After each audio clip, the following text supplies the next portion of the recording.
Some stories make an entire kingdom laugh, but sometimes they make certain kings laugh much less. For when a legend grows too quickly, it may wound the pride of those who wear a crown. And in the kingdom, a rabbit was becoming a little too famous. Let us open the book of the tales of Aurighma once more and discover Act III, the conspiracy of kings. As the legend of Lapinou began to spread throughout the kingdom, some started to find the story less and less amusing. Among them was Spartaco, the new king of the realm, a respected king, cunning, and above all, an old friend of Violico, now known across the kingdom as the Bitten King. Violico happened to be visiting Spartaco, a visit that did not go unnoticed. Throughout the kingdom, whispers began to spread, and before long, the local gazette echoed the news.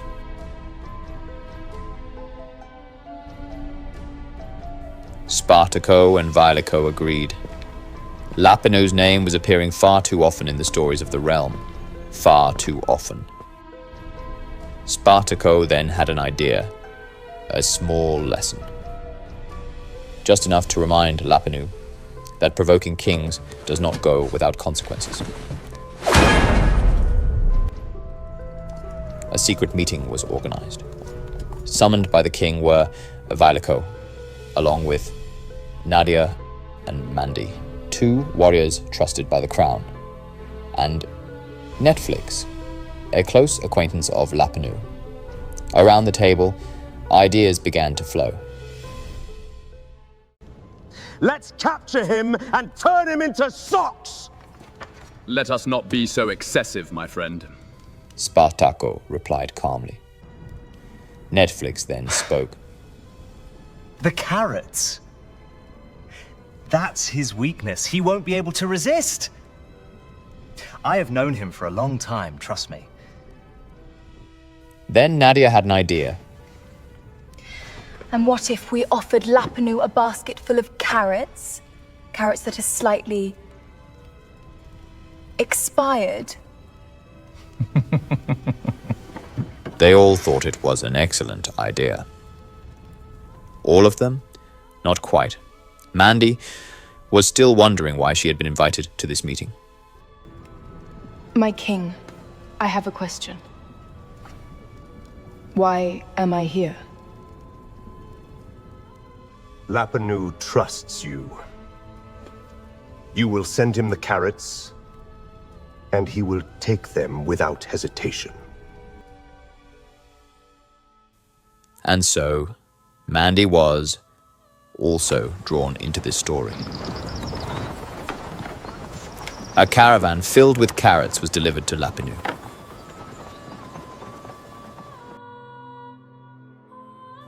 A true lover of carrots. He bit into them without restraint. The taste was unusual, certainly. But how could one resist such an orange miracle? And so, the trap worked. Lapinou fell ill. Very ill for days and days. But Lapinou was no ordinary rabbit. After a long recovery and plenty of organic carrot soup, he recovered. Completely.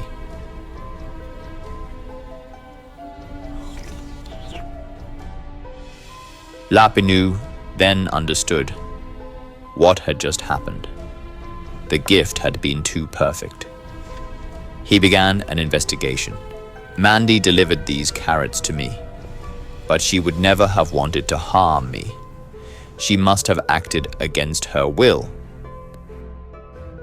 Without knowing exactly who was behind it, Lapinou began to compile a list of potential suspects. A question then began to cross his mind. Should he prepare a revenge? Should he uncover who truly stood behind this vile plan? Lapinou understood that provoking kings is not always without consequences, and that the piece of glove he proudly wore around his neck could be the cause of his misfortune.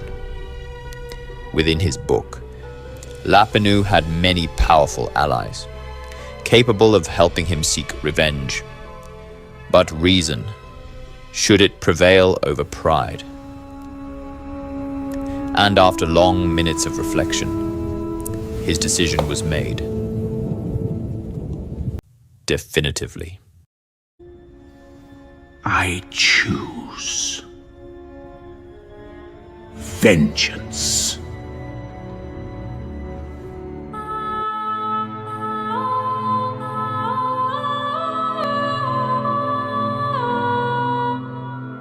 Thus ends Act 3 of the Tales of Aurighma.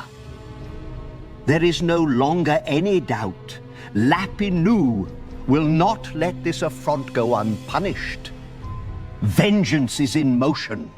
It will be written in Act 4. What seemed like a simple trick was in truth nothing more than a concealed attempt to poison. An act carried out in the name of peace within the kingdom. But was that peace worth the assassination of Lapinou? Remember this, dear members of the Ark clan. In the Tales of Aurighma, stories never truly end, and anyone may find themselves drawn into them, willingly or by force. Now, it is your turn to choose. Make your decision by clicking the link in the description of this video. Will you pledge allegiance to the kings? Or will you stand by Lapinou's side